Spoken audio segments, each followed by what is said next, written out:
On this episode of the AAF Exchange, a look back at the year's biggest economic and policy news, and what to watch for as we head into 2026. Joining us to discuss all of this is AAF President Douglas Holtz-Eakin. Doug, thanks for joining us. I am delighted to be here. Happy holidays. Happy holidays to you as well. We're coming up to the end of the year, so, this is a podcast that we like to do every year, so, we look back a little bit, but then we also try and be a little optimistic about the future, or I think we always fail at that, but we'll try again this year. Here we go.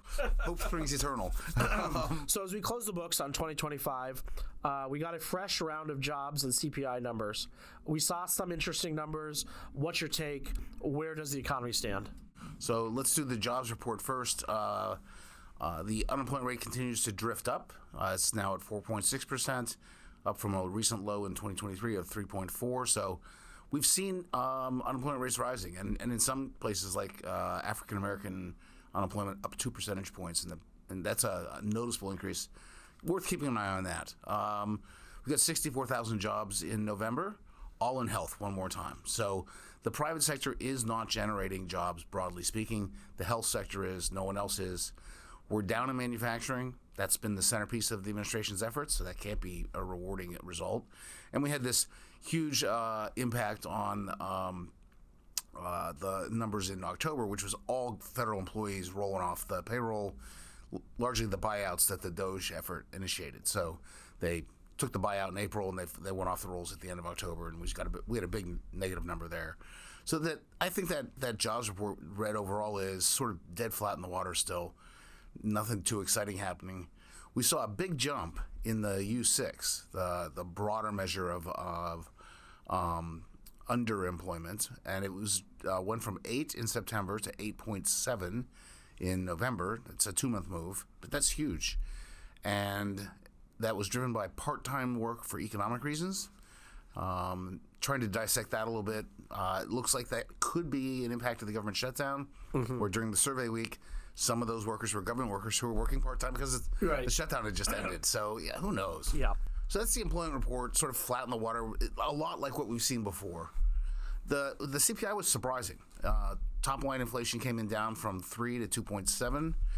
Top line, the core came in down from 3 to 2.6. Taken at face value, those are incredibly good numbers. Now begins the process of dissecting them. Like, how did this happen? Shelter inflation was 0 over the 2 months from September to November. I don't buy that. Right. So yeah. There are going to be some questions raised about some of the details in here, and since you should never believe 1 month's data to begin with, this is probably the least likely month to believe in, because of the survey questions and different weeks, condensed periods. We'll see going forward if it sticks. Yeah. So how does the Fed look at this? I mean, how do they? Well, I think you always ask the question: what if they'd had this number in hand when they made their decisions? Maybe they wouldn't have had as much dissent about cutting. Right. This reinforces the hand, I think, of those who want to cut. Relatively flat at best employment report, relatively modest inflation report. That leans toward the employment mandate, makes it easier to cut. As Powell said, though, they're well positioned going forward because they're in the range of neutral. I don't think we're at break the glass levels of anything here, and we're still above 2%. It's great. We're at 2.7. That's exciting. We're at 2.3 in April, and so. Yeah, we got to get some progress. Everyone's doing a victory lap today, saying, "Oh, it's down 0.3." Well, we're still far above a victory quarter lap. Yeah, fair enough. But that's it. Yeah, I mean, it's good news. Obviously, we don't want to dampen that. Like you said, it's a quarter lap. But yeah, we still have a long way to go in all this. All right, so before we look ahead at some of the policy areas in 2026, let's recap this year in policy, starting with DOGE, which, for those who may have forgotten, stands for the Department of Government Efficiency. So did it live up to its name? What did it accomplish? This will go down as, I think, an effort that was uniquely naive and inhumane simultaneously. It's unbelievable. It was naive to believe that you could come in and radically change the spending structure of the federal government with a handful of people and some coding skills. Yeah. I mean, I just never understood where they were coming from. Their handling of people's careers is literally not excusable in my view. Mm-hmm. In the end, we're down about 200,000 federal employees. That saved some money. It produced a lot of chaos in the process. I will remind listeners that Bill Clinton downsized the federal government by 400,000 employees, and no one even knew it went on. They ran the process, used a lot of retirements as a way to do things, shuffled the jobs around. So this could have all been done in a more orderly and less disruptive fashion. So I can't get excited about Doge as an event. Mm-hmm. And it's now over. I mean, they've declared that it's done. You recall when it was announced, it was going to be outside experts who were going to deliver a report on July 4th, 2026, just in time for the anniversary. None of that's going to happen. It can't, by its own standards, it's a failure. Yeah. And it's just it's going to look back. We're going to think, well, what was that? Yeah, I mean, I think you're right. Like in the beginning, it could have been so much better. You could have come up with these ways to eliminate jobs by attrition. To okay, where can we save money in these departments and deliver that report to Congress? Congress was on board for that. I mean, Joni Ernst, I think, was going to lead the charge in Congress, and then it took on this complete. They did this complete U-turn. Every time someone goes into the Pentagon, it turns out it's impossible to get a clean audit. Every time someone goes into the IRS, they say, gee, we need IT infrastructure modernized. You go around the federal government, what you see is a lasting tribute to the best technologies of 2005. They could have done something really significant if they had stuck to their skill set and worked with it, but they didn't. Yeah, I mean, there's a lot of government agencies. I mean, it might not have been part of this, but we just all have to go back to remember the FAA playing, basically like running all of their technology on a screen that looks like an Atari board, and still reliant on CD-ROMs to make the whole thing go. This is nuts. Yeah, so that could have been somewhere where it would have been useful. Anyways, on another event that happened, a big policy event that happened this year. In April, President Trump announced his Liberation Day. The outcome of these tariffs, even the tariffs themselves, are far from settled. That said, what impact have these tariffs had, and where does the administration go from here? So, again, to recap, the Liberation Day tariffs were these International Economic Emergency Powers Act, across-the-board tariffs on countries.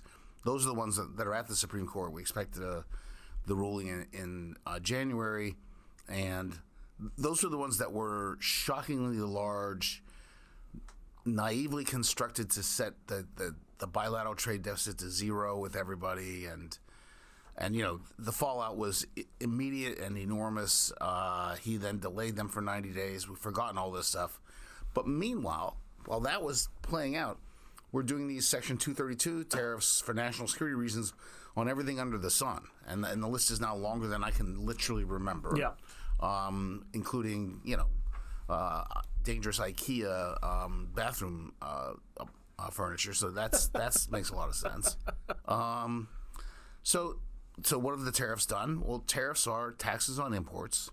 Given the structure of U.S. trade, roughly half of those imports are intermediates, so those are cost shocks to the entire business sector.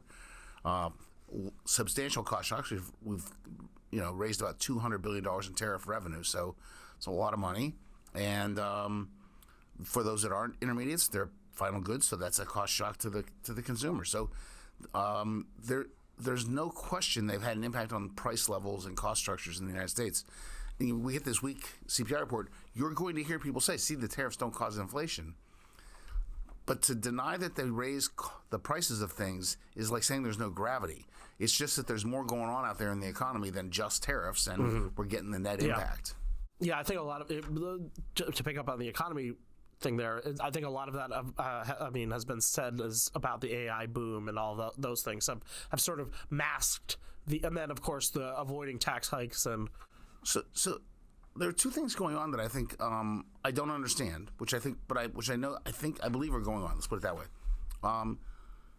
roughly speaking, in the third quarter, which is now over, it looks like we got almost no growth in labor inputs and about 3.5% growth in output. That means we're having a huge productivity boom. Why? I don't know. Yeah. I wish I knew. I don't know. But if that's true, that gives you enormous disinflation pressures. Because if you get that big productivity boom, unit costs are going down. And that, we saw that in 2023. That was a big part of the success. Here we go again. That leans against the tariffs. So there's stuff going on there. And the top line decline in energy prices has been enormous. And that's helped top line inflation. So if you look at the impact of the tariffs, they did what they did. They're going to raise the price level. It's going to look like inflation in the near term. Other things are going the other way. The other thing they are is their taxes. So it's a big tax hike. Yeah. And if you go by the numbers, it's one of the largest tax hikes in U.S. economic history. And that, other things being the same, slows demand and has really slowed the goods sector, manufacturing in particular, to a dead halt. That is, this is a manufacturing recession. It's disguised by everything else, but that's what's going interesting. on. Yeah. So you also mentioned it is a tax hike, so it's bringing in more revenue, and they keep pointing to that. But is there a cost? I mean, what's the cost? You like doing cost benefit analysis? Is there, I think it's a pretty simple one, which is if you wanted to raise a substantial amount of revenue, this is the worst choice. Yeah. Like, it is a really distortionary tax. It's highly regressive. It's incredibly hard to comply with and administer. I think the compliance costs for small businesses are hard to calculate, very real.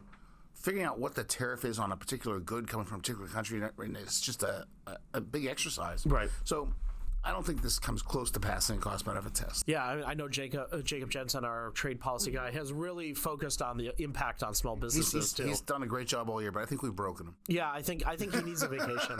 He looked pretty. I don't want to call him out, but he looked like he looks was bad. Like Man needs a vacation. He needs a vacation. He needs to go see some sunlight for a while. All right, let's. So for our final podcast, it's been kind of a tradition for me to sit here and give you a little rapid fire about what to expect in 2026 on some key domestic policy issues. So let's start with government funding, since this current CR runs out in about a month. January, we get to the end of January, we got another showdown. I don't believe they'll shut the government again, but I didn't believe they'd shut it last time, and I didn't believe it would last very long. It lasted a record length. So my track record on this forecast is not good. I don't understand why Republicans wouldn't be extraordinarily interested in putting their stamp on annual appropriations. Another CR just keeps in place Biden-era priorities, and I think that'd be a mistake. So the appropriators need to plead with the rest of the caucus in both chambers to say, look, we got to get this done, get our priorities. Yep. They're not going to get everything they want. They need to anticipate that, but that's what should happen, and I'm hopeful that will happen. Mm-hmm. The healthcare debate is one which roils all of this, because Democrats are winning on healthcare at the moment, and they may try to play the same card. We'll see. Yeah. I will say I think I read in Punchbowl this morning that Schumer, to his credit, has said there's no appetite for another shutdown. We want to go through the bipartisan appropriations process. And I think that's right for both parties. Yeah. That's the logical outcome. Yeah. Sometimes emotions rule, and we've seen that. Yep. How? Yes. It tends to come into play. Yeah. Speaking of healthcare, what do you think is going to happen in that debate? That's going to be an incredibly heated and unproductive debate in 2026. There's a real issue, which is an issue that has been around since the election leading into the Affordable Care Act, which is the rising cost of care. We have focused a lot on access to care, universal coverage. We haven't dealt with what is the value proposition in health. Like, what are you getting for your money? Can you get it cheaper? Can you get better quality for the same price? That we're going to come back and talk about that. Nobody is ready to come up with anything that looks like real solutions there. So there's just going to be a lot of finger pointing through the midterms, and then hopefully they'll get serious about this and actually come to some bipartisan effort on that front. Unfortunately, the hearing you attended on the healthcare debate, it was not a good omen for things to come, in my mind, about policy discussions. In terms of sort of verbal beanballs, it was a really interesting exercise, but that was about it. What about trade? Supreme Court rules, and then one way or another, Trump goes back and either keeps the tariffs if he's allowed to, or replicates them using other authorities that are not in question, and we now have this restructured trade. I think the wild card, to me, is China, Xi, and Trump, because it looks to me like, given the NVIDIA deal, Trump's repeated essentially kindness toward Xi personally. He's not singling him out, and and he's shown a lot of antipathy toward Europe. And I just see a sort of realignment in that relationship, from one where he claims that we can't just be openly combative and separating from China. We have to work with them. I can cut a deal. I'm Donald Trump. So that is worth watching. Interesting. AI. It's all about AI, and I have no idea what's going to happen.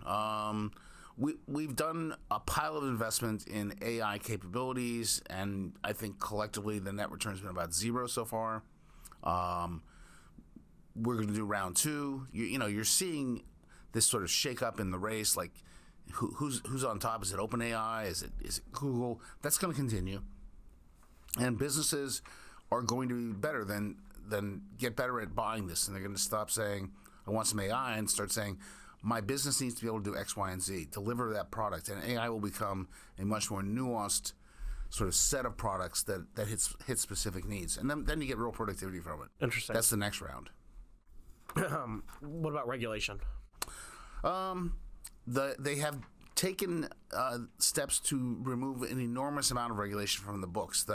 If you look at the proposed rulemakings, it's $700 billion in regulatory relief. What do they get finalized, and when does it happen? I mean, I have little doubt that this strategy will produce a more contained regulatory state. The only question is how fast does it arrive? Mm-hmm. And then finally, the economic outlook. The economic outlook, I think, remains sort of so-so, right? That's a technical term. Inflation is above the target. The Fed can't literally ease dramatically as long as that's true. So they stay higher than they would like to for longer. That produces slower growth in demand than we otherwise would have. The inflation irritates people. But at the same time, we've seen rising unemployment. And so we got a little stagflationist sort of feel in the first half. And then we get a big fiscal push out of the tax bill from last summer. And I think the second half of 2026 looks pretty good. Interesting. Well, bonus question. Chances of a Patriots-Steelers AFC championship? Oh, I don't see the Patriots making the championship game. I mean, come on. No chance of that. Yeah, I don't see the Steelers making it out of the first round. So, I think the real question is, will the Steelers be in the first round? Well, the real question is, will you guys get to above 500 again, or will it be? Yes. But I mean, well, we could do you a favor this week with the Ravens, but